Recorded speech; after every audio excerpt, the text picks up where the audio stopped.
If you're watching my video that would not have come out yet. Oopsie. Hello everyone and welcome to today's video. Today I'm going over a new poll by Rasmussen Reports that goes over the state of Arizona and the state of Wisconsin. I actually recorded the Wisconsin video already, it's just that video will be coming out at a later date, but I'm going to be going over the state of Arizona in this poll. Really briefly, because Arizona has Donald Trump at 49%, Kamala Harris at 47%. Very, very close, a 2-point race in the state of Arizona. The survey was conducted of 1,030 Arizona likely voters between September 19th and September 22nd. And this factors into the polling average in Arizona right now, where Donald Trump holds a 1.7% lead over Kamala Harris, the current Vice President of the United States and Democratic nominee. Trump, the former president and Republican nominee, has been sitting at 48.7 for about 2 to 3 days now. So why is this poll important? Because I think personally this poll is important because it shows that, yes, it's Rasmussen Reports with a margin of error of 3 points. So it is under the margin of error, certainly a very close state. But it's just very interesting that Arizona so far has only had one poll where Trump was tied and not losing. Arizona is a state that was very, very close in 2020 and that Joe Biden actually won the state. 49.36 to 49.06. Biden won the state in 2020. Trump won the state over Clinton by 3 points back in 2016. But Biden was able to win the state in 2020 in large part due to Maricopa County, with Biden winning the county by 2.2%. As the area surrounding Phoenix itself, and the surrounding suburbs has grown in population, Biden was able to win this county by 2.2%. If we look back in 2016, Trump won this county by 2.8%. So just the margin of the state almost was made up entirely in Maricopa County, from 2.8 to 2.2. The entire state flipped in this one county. And now, if we look at the current polls where Trump is up by 1.7, of course, it's 48.7 to 47%. So there's certainly a good amount of undecided vote out in Arizona. And just looking at the numbers statewide, Biden got 49.4%, Trump got 49.1%. So both of those numbers are currently higher than what the current polling average is. So there's certainly room for undecided vote to go Harris's way. But I think it's a good sign that Trump is still leading in the state of Arizona, a state he lost in 2020. And in my personal opinion, not fact, opinion, I think Trump is in good position to win this state and will win this state on election day, barring an unforeseen change. So why do I think this is important to the overall discussion of the 2024 race? Right now, we look at the race where Harris and Walter at 226, Trump and Vance are at 219. The state of Arizona and its 11 electoral votes, while it may not seem like it, is actually very, very important to Trump's pathway to victory. Here's why. Arizona gets Trump up to 230. Trump is also leading in the state of Georgia and the state of North Carolina. That would get Trump to 262. Okay, so Trump is at 262 electoral votes according to the polls right now. Also according to the polls right now, Nevada, Wisconsin, Michigan, and Pennsylvania are all narrowly in Kamala Harris's column. Of course, polls are subject to change leading up to Election Day, and there are other trends and such I look into for elections, like trends, like early voting statistics, and such, that are more than just the polls that go into a prediction. But it's worth noting the polls, only the polls right now, have Harris leading Trump in these states. And the biggest, easiest scenario I've seen for Trump winning is Trump winning Georgia, North Carolina, and Arizona. Or Georgia, North Carolina, and then Pennsylvania. That would get Trump to 281. Without the state of Arizona, that would get Trump to 270. That would be enough to give Trump the White House.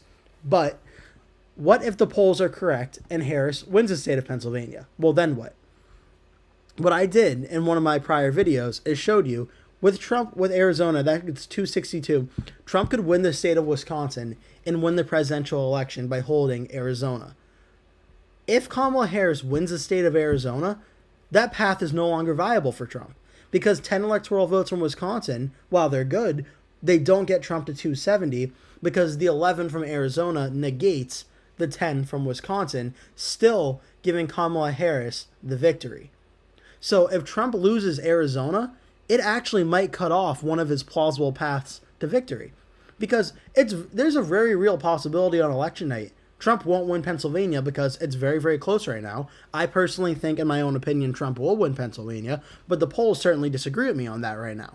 And I acknowledge that. I'm not stating my opinion as fact. It is certainly my opinion. But I think Trump will win Pennsylvania, but if he doesn't, winning Wisconsin and Arizona is probably his top backup plan to winning the election.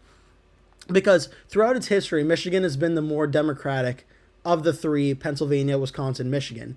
It probably goes, ironically actually, if you count the 2010s with the success in the governor's races and Senate races, it probably goes Wisconsin, Pennsylvania, Michigan. Because right now there's 2 Democratic senators in Pennsylvania and a Democratic governor. Wisconsin at least has 1 Republican senator. And it did have a Republican governor back with Scott Walker for 2010 and 2014. Michigan, also had a Republican governor as well, who left office in a scandal, so that really wasn't... Or no, he finished out his term, but there was a scandal. Point being, Wisconsin is probably one of the more Republican of the 3 Rust Belt states. And Trump needs to win Wisconsin if he cannot win Pennsylvania to even have a shot at winning the election, because I don't think Michigan will be going for Trump at this time. It certainly can, but I would not personally bet on it for me in my predictions. If Trump loses Arizona, that pathway is then cut off, because that would not get Trump over 270. Could Trump win the state of Michigan? And would that get him without winning Arizona? Yes. But Arizona is probably going to vote more to the right of the nation, of the popular vote, than Arizona. Arizona would vote to the right of the nation more than Michigan would. So, and if Harris wins Wisconsin, but Trump wins Michigan, well, still, that wouldn't be enough for Trump. You can kind of see the message I'm making here. The only Rust Belt state where Trump can win the election while also losing Arizona is Pennsylvania, because of its 19 electoral votes. That's why, for me, it's the most important swing state. If Trump is able to win the state of Arizona, Trump can still win, even if he loses Pennsylvania, because then he has options with Wisconsin or with Michigan. He could win one of the 2 and still win without Pennsylvania. If Trump loses all 3, it's pretty much impossible for him to win, but if he loses Arizona as well, it's definitely impossible for Trump to win. Because Georgia and North Carolina are great for Trump's chances of winning, but they're great in conjunction with another toss-up state like Pennsylvania or like Michigan. Without Arizona, it really hurts Trump's chances of winning. If Trump can win Arizona, at very least, it puts him in a position where winning by a very thin margin with Wisconsin is back on the table. So in this poll, in the polling average, with Trump leading in Arizona right now, it is certainly a good sign. It is a state that is not necessary for Kamala Harris to win, but I would argue is extremely necessary for Trump's chances to win. Can he win without it? In theory, yes, but he should certainly win the state of Arizona to really feel comfortable about his chances of winning.